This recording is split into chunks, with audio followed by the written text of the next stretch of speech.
कल हमने इतिहास में पुर्तगालियों का भारत में आगमन के बारे में बताया था। तो उसमें जो था कुस्तुनतुनिया पर उस्मानिया सल्तनत का अधिकार हो गया था। तो इससे क्या हुआ, जो यूरोपीय व्यापारी थे उनको भारत में व्यापार करने के लिए बहुत मुसीबतों का सामना करना पड़ा। तो उसमें से कई पुर्तगाली और इसमें के जो व्यापारी थे उन्होंने दूसरा मार्ग खोजने की कोशिश की। जैसे पुर्तगाली शासक था वास्को डी गामा, और सबसे पहली बात करें तो पुर्तगाली जो नाविक था सबसे पहला बार्थोलोमेव डियाज, जो 1487 ईस्वी में उसने मार्ग खोजने की कोशिश की, और उसने अफ्रीका का जो निचला तल, जिसे उत्तर महासागर का अंतरीप भी कहते हैं, केप ऑफ गुड होप के नाम से भी जानते हैं, तो उसको खोज निकाला। और स्पेन का जो व्यापारी था जिसे हम कोलंबस के नाम से जानते हैं, वो निकला तो भारत की खोज करने के लिए, लेकिन अमेरिका की खोज कर डाली थी। और उसके बाद में जो 1497 में वास्को डी गामा निकला खोज करने के लिए, तो उसे जो है एक दिशा सूचक यंत्र क्या था, तो वो जो है दिशा सूचक यंत्र जो था वो क्या करता था, वो दिशाओं का ज्ञान करवाता था। क्योंकि समुद्र में जब हम नाविक जो होते हैं समुद्र में जाते हैं तो उन्हें पता ही नहीं लगता है कि हाँ मतलब जो है किधर दिशा को जाए किधर नहीं। तो दिशा सूचक यंत्र था, वो क्या करता था, दिशा सूचक यंत्र दिशाओं का ज्ञान करवाता था। और दिशा सूचक यंत्र की खोज एक जो पुर्तगाल का जो प्रिंस था, जिसे हेनरी हेनरी हेनरी के नाम से जानते हैं, उसने जो है इसकी खोज की थी। और इसको जो वास्को डी गामा था, तो इसको एक गुजराती अब्दुल मानिक का भी इसे जो है हेल्प मिल गया था, जो उसके पथ प्रदर्शक के नाम से जाना जाता है। तो इस तरीके से वास्को डी गामा ने भारत की खोज कर डाली, और ये है 3 जहाजों के साथ केरल के कालीकट नामक बंदरगाह पर पहुंचा। और उस बंदरगाह का नाम कभी कभी पूछ लिया जाता है, कई बार पूछा गया है यूपीएससी और स्टेट पीसीएस परीक्षाओं में, उसका नाम कत्पक डाबू का जिक्र किया गया है, कत्पक डाबू। तो जब ये कालीकट बंदरगाह पर पहुंचा तो वहां का जो स्थानीय राजा था जमोरिन, तो उसने इसका बहुत स्वागत किया। और जो अरब व्यापारी थे, तो अरब व्यापारियों ने उसका विरोध भी किया, क्योंकि अरब व्यापारी जो थे उनका एकाधिकार था व्यापार करने के लिए। तो उनको जलन महसूस हुई, तो उसने इसका जो है विरोध भी किया, इसका विरोध किया अरब व्यापारियों ने। तो अगर देखा जाए तो अरब व्यापारियों ने विरोध किया, तो फिर जो है वास्को डी गामा ने उनको भी पराजित कर दिया। और वास्को डी गामा जब भारत आया था यूरोप से, मतलब अपने पुर्तगाल से जब भारत आया था, तो उसका खर्चा निकाल करके, जो यात्रा में खर्च हुआ है उसको निकाल करके लमसम 60 गुना इसको लाभ प्राप्त हुआ। तो पुर्तगाली व्यापारियों को देखा जाए तो इससे प्रेरणा मिली व्यापार करने की, तो इससे कई व्यापारी आए व्यापार करने के लिए। और वास्को डी गामा जो था, अगर देखा जाए तो तीसरी बार भी जब आया था तो वायसराय बनकर आया था। वायसराय दिसंबर में आया था लमसम। तो फिर उसके बाद में जब आया तो इसकी मृत्यु भी हो गई थी, और जब मृत्यु हो गई तो इसको जो है कोचीन में दफनाया गया। क्योंकि कोचीन में इसने अपनी फैक्ट्री भी स्थापित की थी। फैक्ट्री अगर देखा जाए तो फैक्ट्री क्या है, ये व्यापारी लोग जो थे माल को खरीद कर लाया करते थे और वहां पर रख देते थे, फिर वहां से अन्य देशों को ले आते थे, तो उसको फैक्ट्री या हम कोठी के नाम से भी जानते हैं। तो इस तरीके से इसने जो है पुर्तगालियों के लिए बहुत बड़ा योगदान दिया। जब इसकी मृत्यु हो जाती है तो एक दूसरा आता है वायसराय पुर्तगाली, जिसको हम फ्रांसिस्को डी अल्मेडा के नाम से भी जानते हैं। फ्रांसिस्को डी अल्मेडा के नाम से जानते हैं। तो ये फ्रांसिस्को डी अल्मेडा क्या था? ये प्रथम वायसराय था। अगर हम बात करेंगे फ्रांसिस्को डी अल्मेडा की, तो आज हम जो है फ्रांसिस्को डी अल्मेडा के बारे में ही बात करने जा रहे हैं। Francisco de Almeida, Francisco de Almeida, Francisco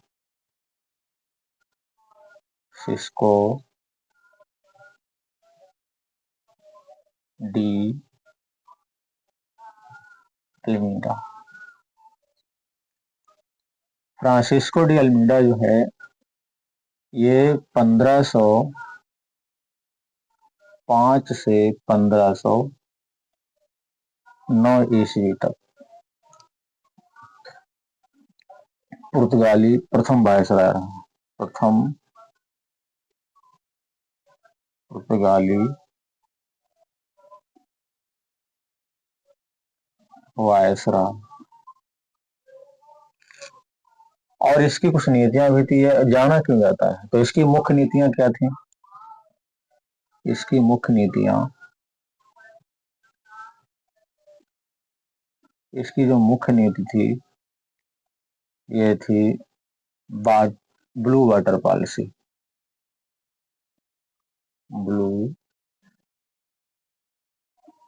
water policy, इसे हम नीले जल की नीति भी कहते हैं। नीले जल की नीति, यानी नीले जल की नीति के नाम से भी जानते हैं, और इसको हम शांत जल की नीति के नाम से भी जानते हैं। शांत जल की नीति।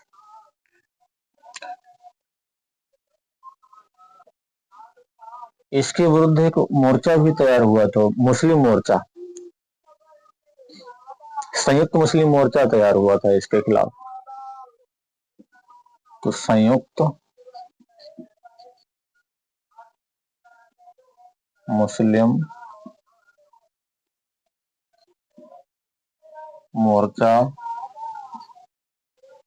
तो वो संयुक्त मुस्लिम मोर्चा क्या था? संयुक्त मुस्लिम मोर्चा की बात अगर करें तो संयुक्त मुस्लिम मोर्चा में जो थे मिस्र के निवासी थे, यानी मिस्र के मुस्लिम थे, और गुजरात के मुस्लिम थे, गुजरात, और एक और था शायद स्पेन का था उसका नाम। एक संयुक्त मोर्चा था जिसका नाम था शायद तुर्की, नाम था जिसका नाम तुर्की। तो इस संयुक्त मोर्चा ने क्या किया, इसके खिलाफ, जो ये था फ्रांसिस्को डी अल्मेडा, यानी अल्मीडा के खिलाफ इन्होंने मोर्चा संभाल दिया। 1508 में जो था ये पराजित हुआ। 1508 में अल्मीडा पराजित हुआ।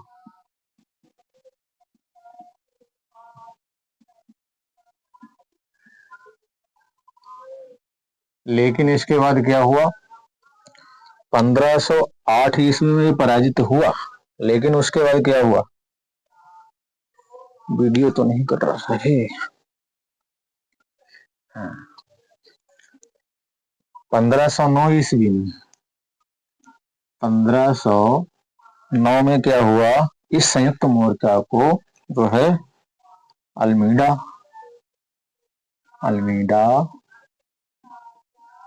ने संयुक्त मोर्चा पर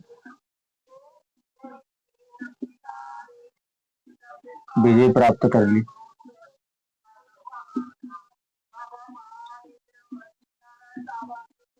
संयुक्त मोर्चा पर इसने विजय प्राप्त कर ली। और फिर उसके बाद में क्या हुआ, जब इसने विजय प्राप्त कर ली तो पुर्तगालियों का भारत पर वर्चस्व स्थापित हो गया। पुर्तगालियों का भारत पर वर्चस्व स्थापित हो गया।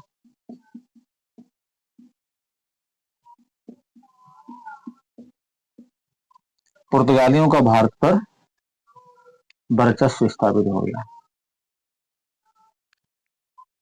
तो इस तरीके से पुर्तगाली जो थे वो भारत में व्यापार करने के लिए आने लगे। और फिर उसके बाद में अगर देखा जाए तो आगे एक और आएगा जिसका नाम है, एक बहुत जाना माना वायसराय है जिसका नाम है फ्रांसिस्को डी अल्बुकर्क। इसके बारे में भी हम देखेंगे, फ्रांसिस्को डी अल्बुकर्क।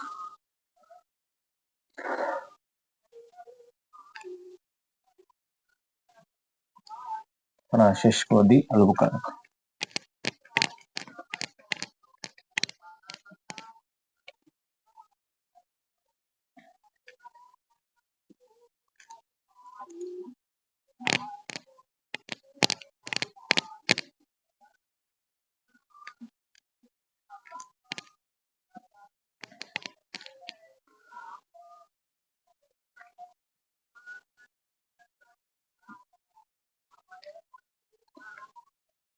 अगला हमारा वायसराय जो है पुर्तगाली viceroy Francisco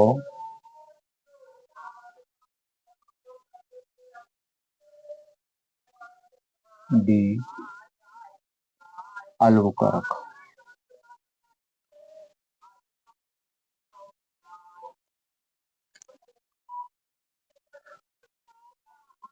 Francisco de Almeida जो था, अल्फांसो डी अल्बुकर्क था, इसका नाम अल्फांसो डी अल्बुकर्क था। सॉरी अल्फांसो डी अल्बुकर्क था इसका नाम, Alfonso de Albuquerque. Alphonso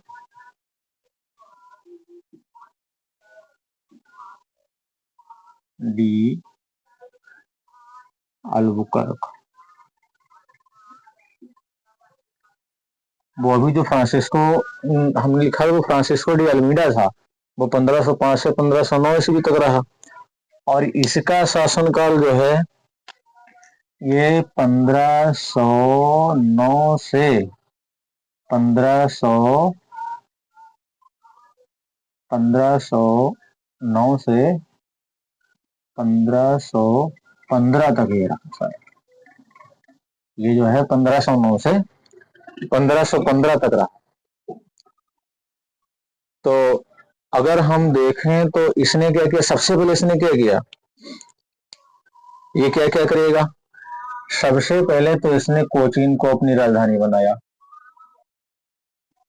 Cochin को इसने राजधानी बनाया। एक इसने ये काम किया। दूसरा इसने क्या किया, 1510 में जो बीजापुर का शासक था, बीजापुर का शासक जिसका नाम था यूसुफ आदिल शाह, यूसुफ आदिल शाह, इसमें ज्यादातर ऐसे क्वेश्चनों ऐसे फैक्टों को हम देख रहे हैं जो परीक्षा की दृष्टि से ज्यादा इंपॉर्टेंट है। ठीक है, सिलेक्टेड इसमें फैक्ट है। तो 1510 में बीजापुर का शासक यूसुफ आदिल शाह से गोवा छीन लिया इसने। गोवा छीन लिया, एक काम इसने ये किया। दूसरा इसने क्या किया, 1511 में मलक्का पर अधिकार कर लिया। मलक्का पर अधिकार कर लिया। अब यहां पर अगर देखें तो मलक्का क्या है, तो मलक्का जो था वो दक्षिण पूर्वी एशिया की मंडी थी। दक्षिण पूर्वी एशिया की मंडी थी।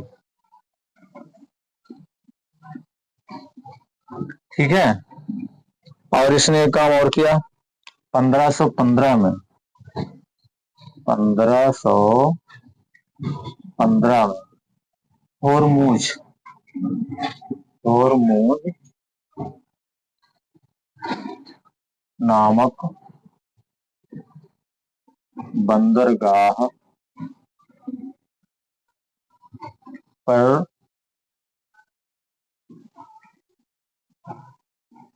अधिकार कर लिया।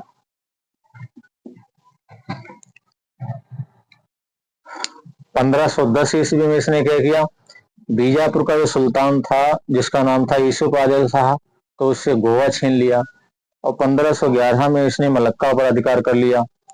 मलक्का जो था वो दक्षिण पूर्वी एशिया की मंडी थी, पहले हुआ करती थी मंडी। और उसके बाद में इसने क्या किया, 1515 में इसने जो है क्या किया, होर्मुज पर अधिकार कर लिया। जो फारस की खाड़ी में बंदरगाह है, ये बंदरगाह है। अगर देखा जाए होर्मुज क्या है, फारस की खाड़ी का बंदरगाह है। जो फारस की खाड़ी है उसका बंदरगाह है। फारस की खाड़ी में स्थित एक बंदरगाह, क्या है, बंदरगाह, तो उस पर भी अधिकार कर लिया। अब 1515 में ही इसकी मृत्यु हो गई थी अल्फांसो दी अल्बुर्क की। लेकिन इसका एक बहुत बड़ा योगदान है, इसका बहुत बड़ा योगदान यह है कि इसने अपने भारत में पुर्तगालियों की जनसंख्या, इसने सोचा कि हमारी भारत में पुर्तगालियों की जो है जनसंख्या बढ़ जाए, तो इसने पुर्तगालियों को भारतीय महिलाओं से विवाह करने के लिए प्रोत्साहित किया। इसने क्या किया, अल्बुकर्क ने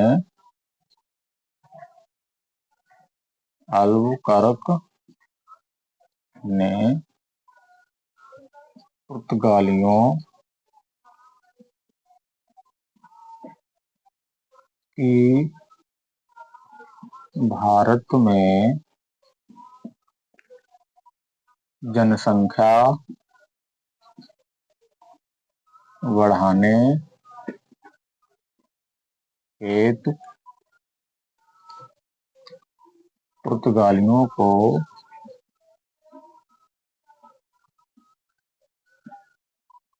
भारतीय महिलाओं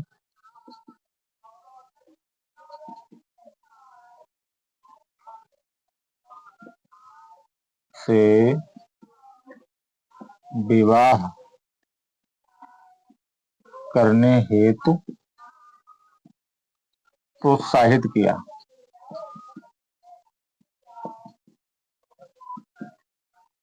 इसका ये बहुत बड़ा योगदान था। इसने क्या किया, पुर्तगालियों को भारतीय महिलाओं से विवाह करने के लिए प्रोत्साहित किया। आप लोग इसका स्क्रीनशॉट ले सकते हैं।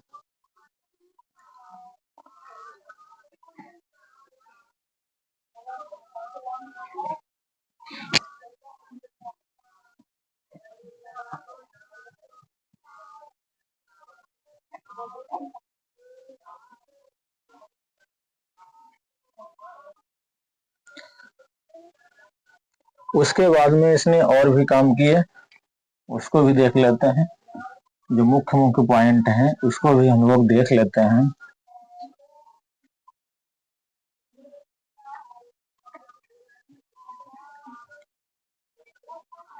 खासकर स्टेट पीसीएस की परीक्षाओं के लिए ये फैक्ट इम्पोर्टेंट है।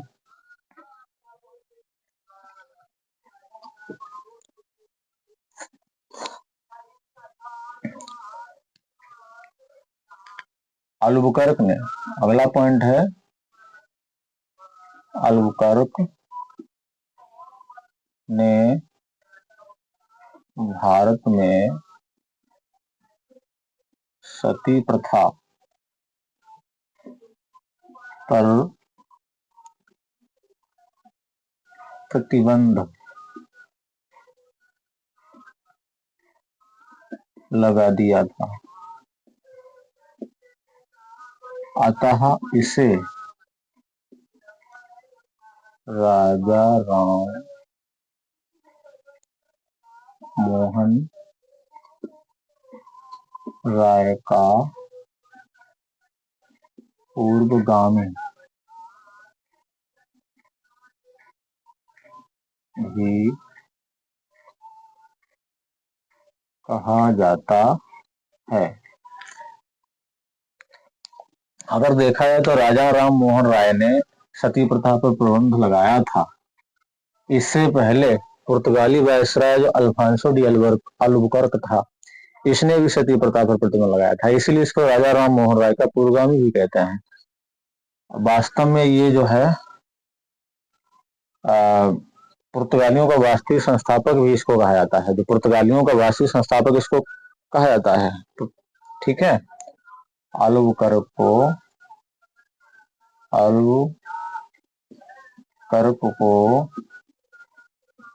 पुर्तगाली साम्राज्य का वास्तविक संस्थापक भी कहा जाता है। और 1515 ईस्वी में इसकी मृत्यु भी हो गई।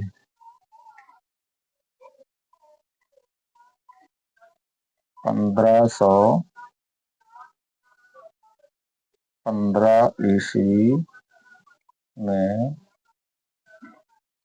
अल्बुकर्क की मृत्यु हो गई।